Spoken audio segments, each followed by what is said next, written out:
of the consequences, both for him or herself or his or her victim, or victims. You know, at what point do we hold them liable? How do we deal with it? Are we tackling this problem effectively? And if we are not, what strategies should we use? Maybe not as a substitute so much as a compromise. But yeah, that is my overarching topical kernel, if you like. Yeah. Josh, you just choose who should go next. You go for it. You Well, lead this one. Josh might as well. No. I think you know, I think Khalid, you can go next. Okay. I mean, interestingly, I'm not sure how much I've got to say about this. So in terms of responsibility, I think because I'm religious and I believe in biology, and we become self-aware when we go through puberty.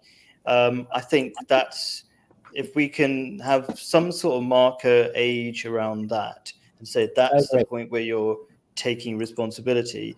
And then before that, I think the parents need to take some of that responsibility. So the reason why you brought up this topic, I think, was it some sort of anniversary of the Jamie Bulger killing? Or so there were two. Yes. Was it two 10-year-olds that killed? And how old? What were the age of the? He was 2 years old. So how old were the killers though? They were 10. Weren't they? 10. They were both 10. Yeah, and what did they do? They took the toddler to a train. I can't remember. What was the detail roughly? They took him to a train track and basically, I hate to use these words, they bludgeoned him multiple times, and that was quite shocking, you know. And that was, you know, you just, you know, it does, that just beggars belief, and particularly when it was a child doing it to two children doing it to another child, it just really. It gets all kinds of emotions racing. It's sure. Like so I just wanted, because I forgot to check up the backstory for one of the reasons why you brought this topic up. And obviously it's quite an emotive topic. We get very angry, and we should, I suppose. Mm-hmm. But it's dangerous to just get angry and forget that there are other players in it.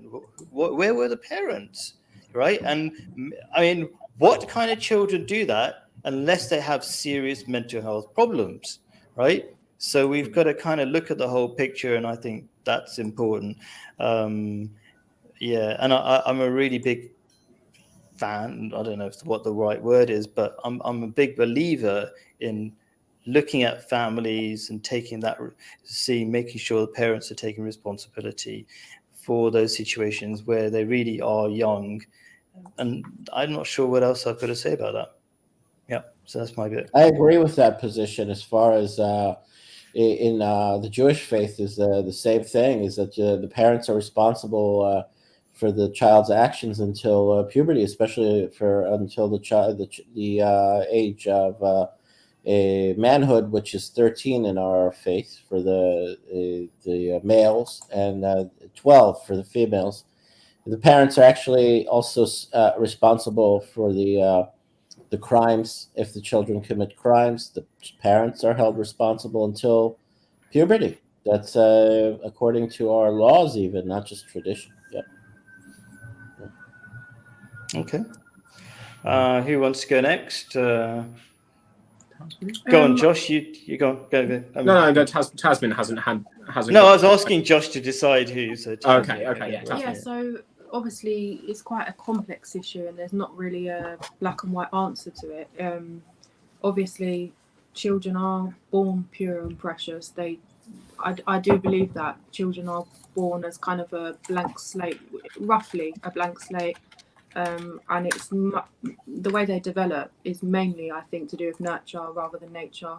It is a very, very rare case that a child can be psychopathic or malicious, and I do agree that you should look at the family and the upbringing in some cases. But what about children, that grow up without that family unit? What about children who grow up in a dysfunctional place? It's not fair to say that, they must have had a terrible childhood to commit a horrible act. But then again, children do copy adults around them. They pick up behaviours and habits, and they mimic what they see, whether it be media, film, close family members. There is a responsibility, I think, to look at while people are, considering having children, educating them in that sense, so that they're aware of how they should bring up their children to develop them correctly. But then again, as some people would think, this way is correct to bring up a child, very traditional and very kind of in a box, if you will, very kind of restrained and restricted. It's on the spectrum, the way you bring up a child. I don't think there's any there shouldn't be any legal responsibility for the parents if a child commits a crime, but they should have consequences, but I don't know what they are as yet. I do think that no child is beyond help. They should be held liable in a legal sense. As to reference the Jamie Boulder case, they were both 10, is very young, but considering what they've done and the ingenuity for it, and they had the capacity to premeditate that crime, they should be punished for that. But I don't think any child is beyond help. What role do you think society should play in a family, children? Say that again? What role do you think society has to play in a child's committing a crime, especially when we have a period of austerity? Which is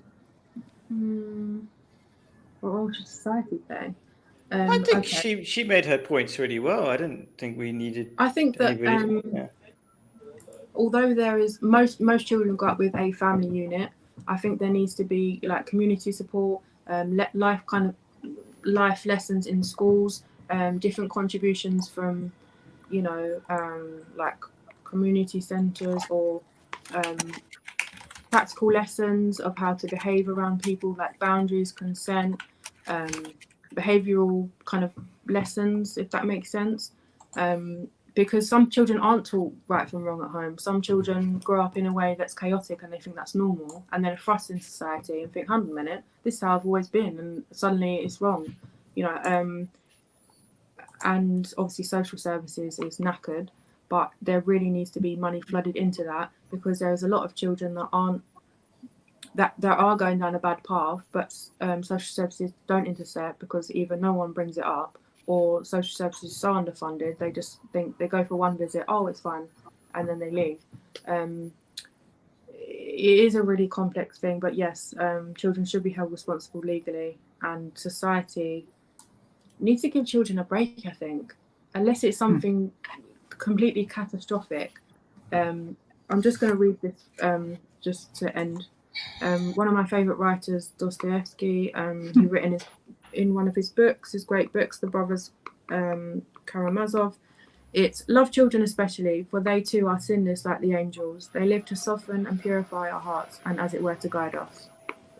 Yeah. Thank you. Thank you. Wow. Thank you. Who's next, Josh? Well, Claire hasn't said anything on it yet. Is she still here, Claire? Yes, I'm here, waiting to speak. And I'm going to say that nobody has mentioned whether the parents of John Venables and Robert Thompson were married. John Venables were they married? Does anybody know? Did anybody even think to ask what kind of families these two murderous boys came from? Well, Tasman finds it funny. I do find that funny because it's irrelevant. Why is it irrelevant? I mean, are children, are parents responsible for their children or not? They are, but when a child commits a crime, premeditated crime of that magnitude, the parent was not there. They didn't instruct the child to do it, so therefore the parents are not legally obligated to be punished for that. Okay. Do you have any children by any chance?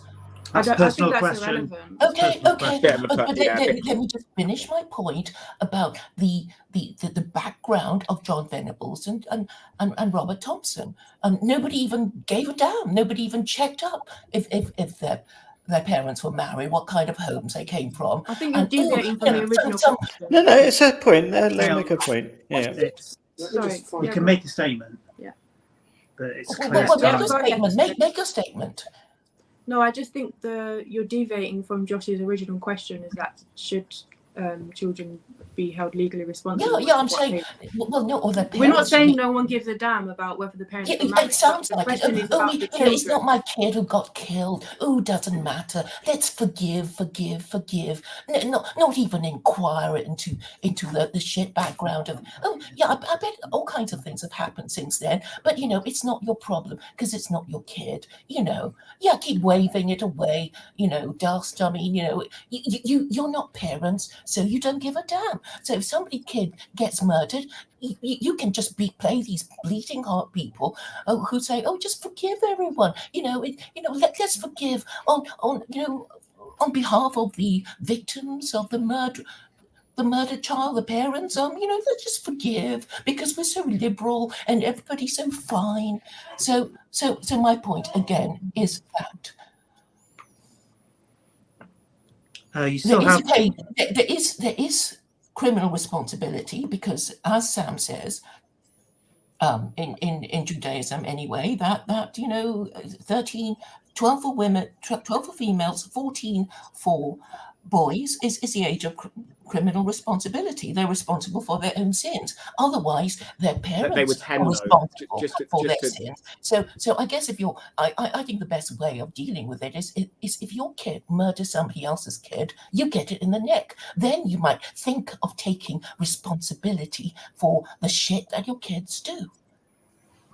Yeah, just for a bit of correction though, the kids were, when they committed this crime, they were 10. They were not 13 or 12 for that matter. They were 10. Okay, well, I think that their parents still get it in the neck. Okay, that's one view.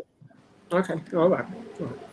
You still have two minutes if you wish to. I've made my point, so I'll give the floor to whoever wants to address any other points I raise. If you relinquished your 2 minutes, I will, respectfully accept them.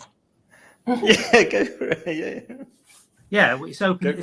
I love to hear myself talking. Yeah. Go for it. Yeah, there we go. Right. Yeah. It's just added commentary on, again, the decline of Western society as far as this phenomenon of criminality to the point of murder at the age of prepubescence. It's just another commentary on Western society becoming totally sick. It's totally sick. If it's not that we should not have children, is that when you do have children, they become so corrupted by the culture and by or the lack of values in a declining culture that it's another disincentive for having children. You see these stories, you hear these stories, and then you say, why would I want to bring children into the world when they're going to be corrupted to such a degree, to such a point that when they reach even when they're young enough and they're prepubescent and they commit crimes of murder, it's like, again, it's just all the reasons why I believe there's a more nefarious and sinister agenda of population control. You are repeating yourself from earlier now, so if you're going to use 2 minutes. You mean the last stream? If you are going to add to the debate, please bring new facts or ideas or opinions, because that's my fact is that children shouldn't be murdering one another at the age of 10. And if they do, they should get it in the neck too, and then it stops the parents from wondering. Thank you. Sorry. If you don't mind, I'll go next. Yeah. Okay, cool. So ahead. I think the other speakers are brilliant in their committing to their ideas to this debate, but they to say deluded in this. What they miss out here fundamentally is that we've only just had a modern system of reporting statistics on crimes that have happened. We've always had this capability to record the crimes that happen in society, but that's never been the interest. We've always lived in a dictatorship which wishes to hide the misery and horror that happens inside this Abrahamic construction which they have. Their solution to the problems of the world is burying the statistics utterly and completely in the ground. Knowing how children are being repressed, murdered, and other horrible crimes that are happening now, it's just a recent phenomenon. And it's a recent phenomenon which we now can actually record and actually have the privilege to make comment upon. But this is, the other speakers are acting like this is just literally happened in the last, less than 100 years. But in actual fact, what's really changed in the last 100 years is the fact that we've actually had people have gone, hang on, the society that these Abrahamic people are so proud of, let's write down some facts about them for once, shall we? Let's actually engage into and test their reality, rather than having the last 2,000 years of paedophile priests getting away with their horror utterly and completely on children.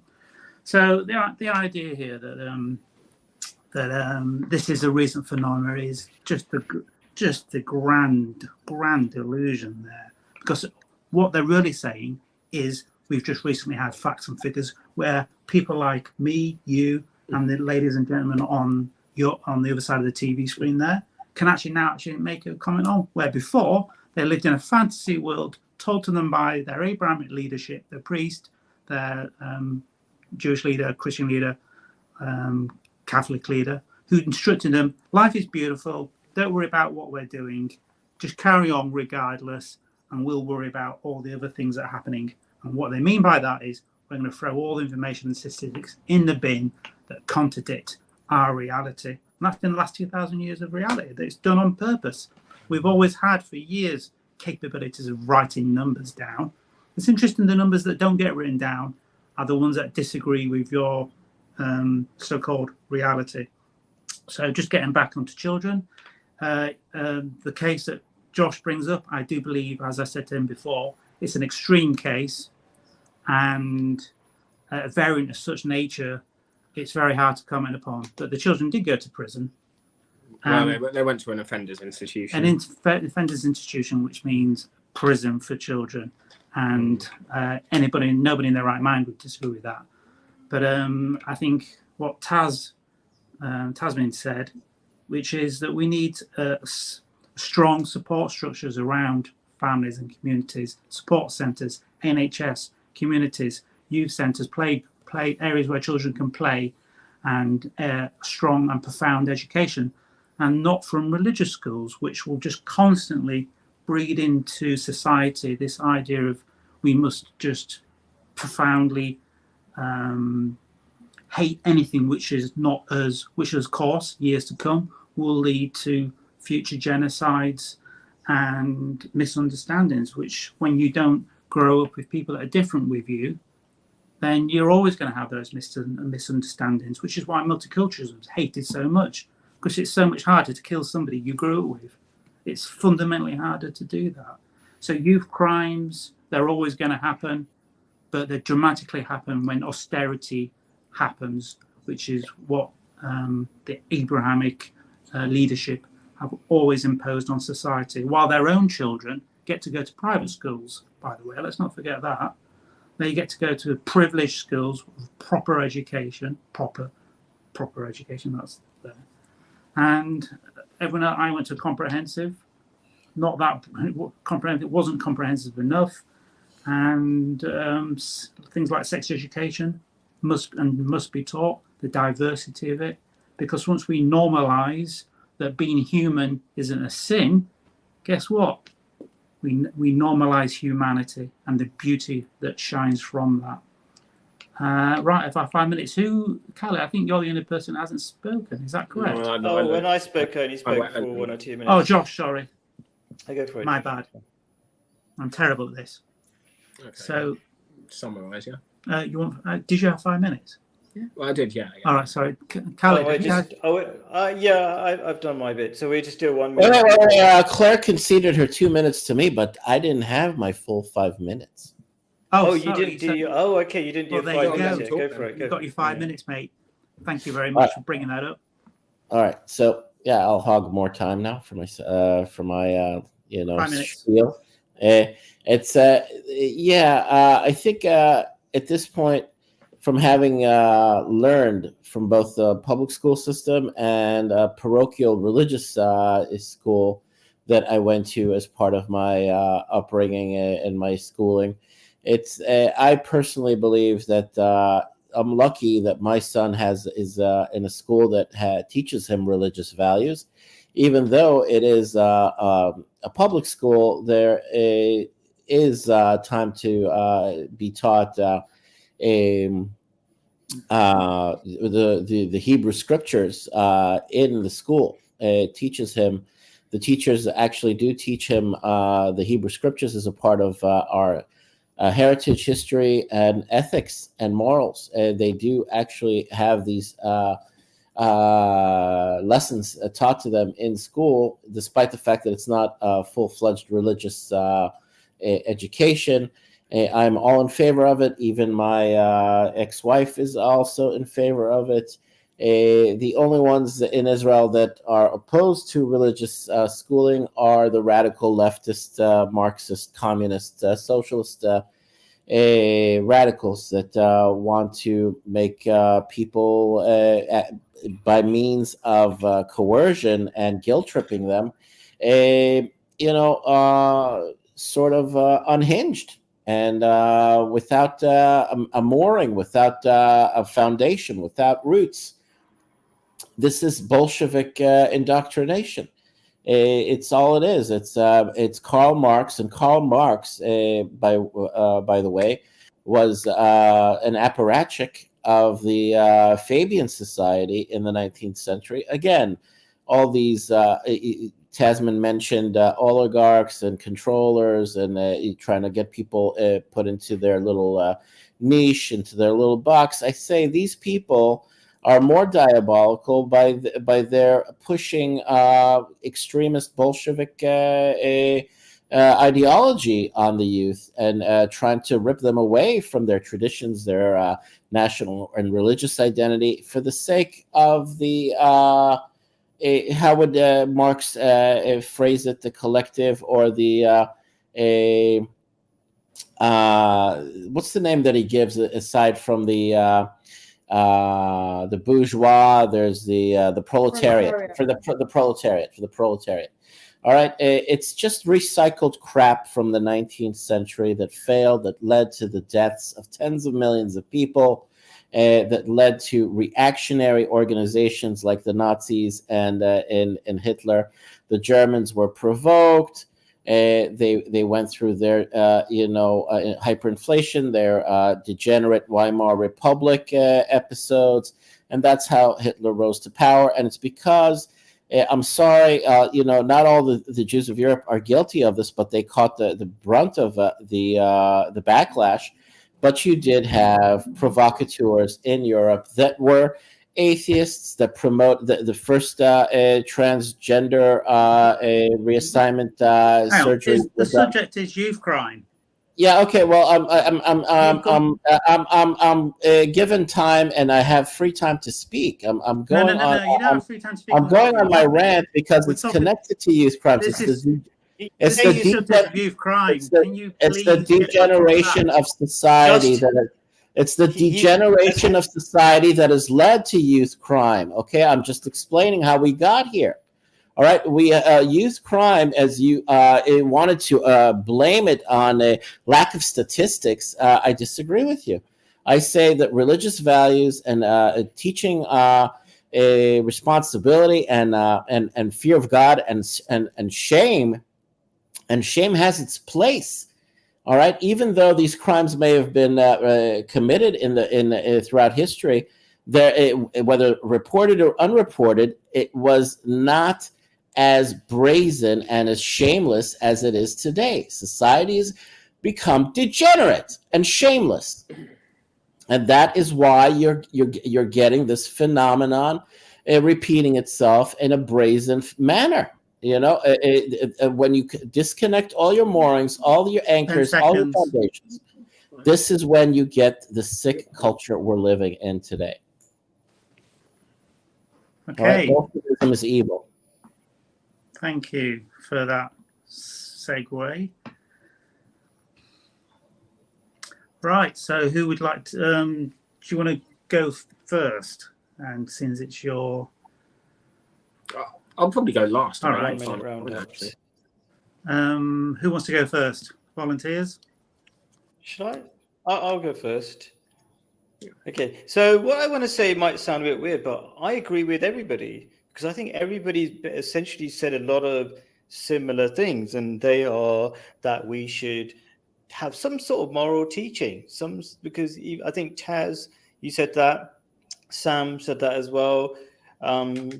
We should do something as take some community responsibility. I also do agree. I think that religious values do help in create stable parenthood, because you can see that's declining in the West. People are not having, they're not having children. They're not staying in long-term relationships. That's a statistical fact, except for the religious people in the same countries. So especially Muslims, we have the most stable relationships, forming the most children in all these countries, 10 seconds. all around the world. So I think these are fundamental things that protect children from criminality, and that's also statistical truth. Like, for example, if you don't have a father in the home, you're more likely to be a criminal. So yeah, it's not hating on anybody. It's just actually love to forward these facts so people do stay in relationships to protect children from criminality. That's it. Thank you. Claire, would you like to go next? Look, I muted myself. Thank you. Yep.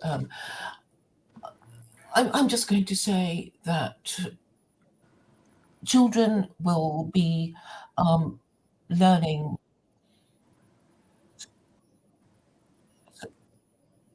microphone cut out. Sorry.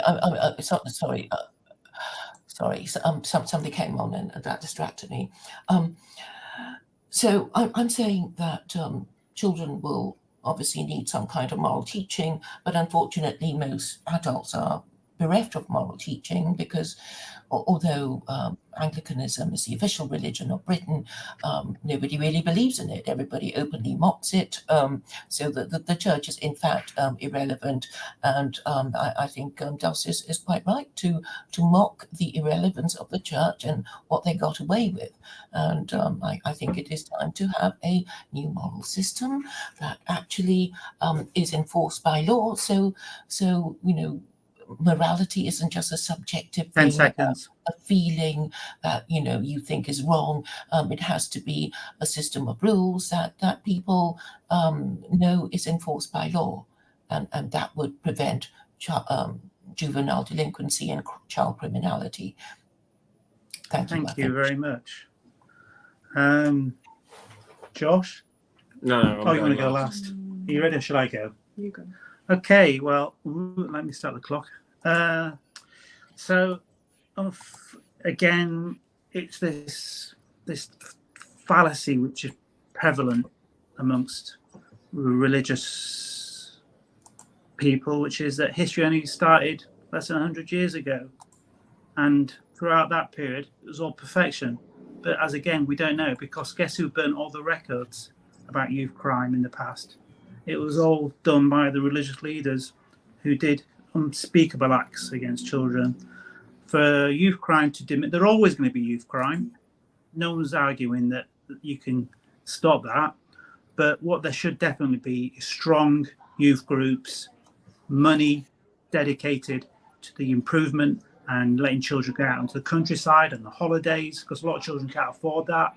So definitely having lots of money spent in development, outdoor pursuits, another understanding philosophy and great teachings, and this will minimize abuse. And we live in austerity, and that breeds desperation in not only children but adults. Thank you. And that was me. So there's only 3 people left. Yeah, go on.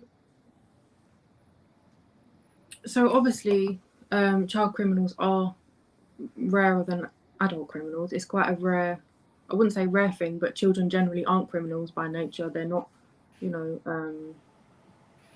malevolent and nasty, as I said earlier, they're clean slates. But the more important thing for me would be to think about adults that harm children.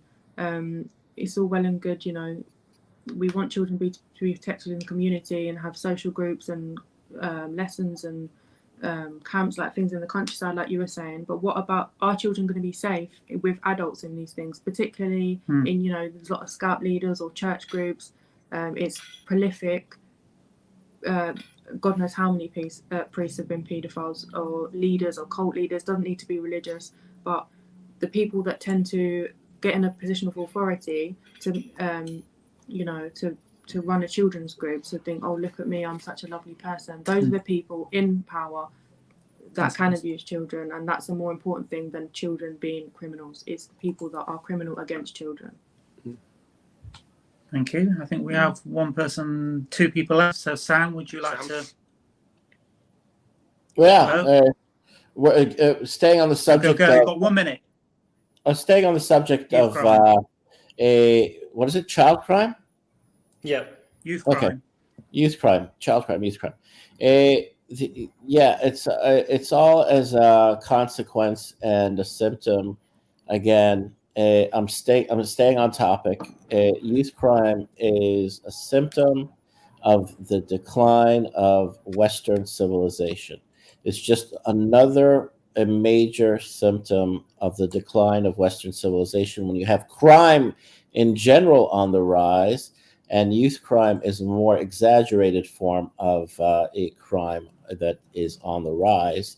It's a symptom of the decline of Western civilization. And on the other side of it, after all of the 10 seconds real suffering and misery that's about to be endured by the entire world, but especially the West, there will be something better. Yeah. Perfection. As in time. Just clarify that, really. One person left.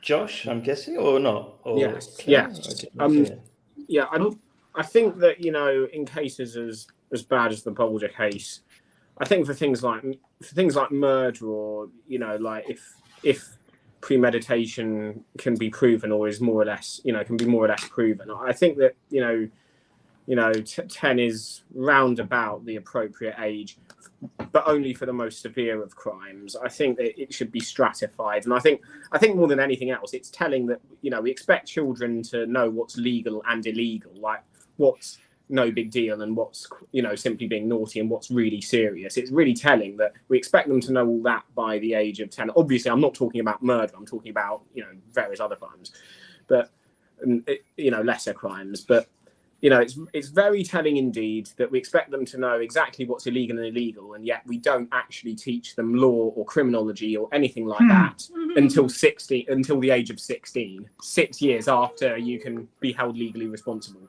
That is actually, when you think of it, when you think about the minimum age for criminal responsibility, that kind of sounds crazy. On the other hand, for things like murder, the James Bolger case doesn't make it sound so crazy, even though the act itself was pretty crazy. So yeah. Okay. Yeah. Fantastic. And I think everybody has had a really, really good contribution to this very sensitive and serious subject. Round of applause for everyone. Whoop, whoop, whoop, whoop, whoop, whoop. And I'd just like to say thank you again, Khalid, and everybody that's contributed. You're all wonderful. We disagree, though, just to clarify that. But we've done it in a very professional fashion. We should all be proud of ourselves. I'm just going to say my name is Dust, and I'm now officially settled. Thank you. Okay. Yeah, he likes. I want to echo that. Like, I feel the same word. Like, proud. I feel proud that this tiny corner of the internet, where we're getting together, talking about some really difficult issues with completely different opinions. Me and Dust completely disagree, but I'm so grateful that he starts the ball rolling, really, by being here every week. We have a discussion. We completely disagree, and I like how he kept all the times and things like that, and And on top of that, it was a great bonus to have all these different perspectives and personalities from different countries, 3 different countries here. It was great and unexpected and great in so many ways. And thank you so much for people in the live chat. I know Alika's from somewhere in Sweden or something, and we've got some other people, Birmingham and other places like that. So great. Thank you very much, everybody. Have a good night, people. I'm about to go to bed. Thank you very Bye. much. Thank you. Thank you, Samuel. Thank you, Claire. All right. Thanks, everybody. No hard Bye. feelings. Bye. So I'm going to end stream now. All right. Bye. Bye. Hey, Khaled. Yes. Nice one. That was, but we're still live, dude.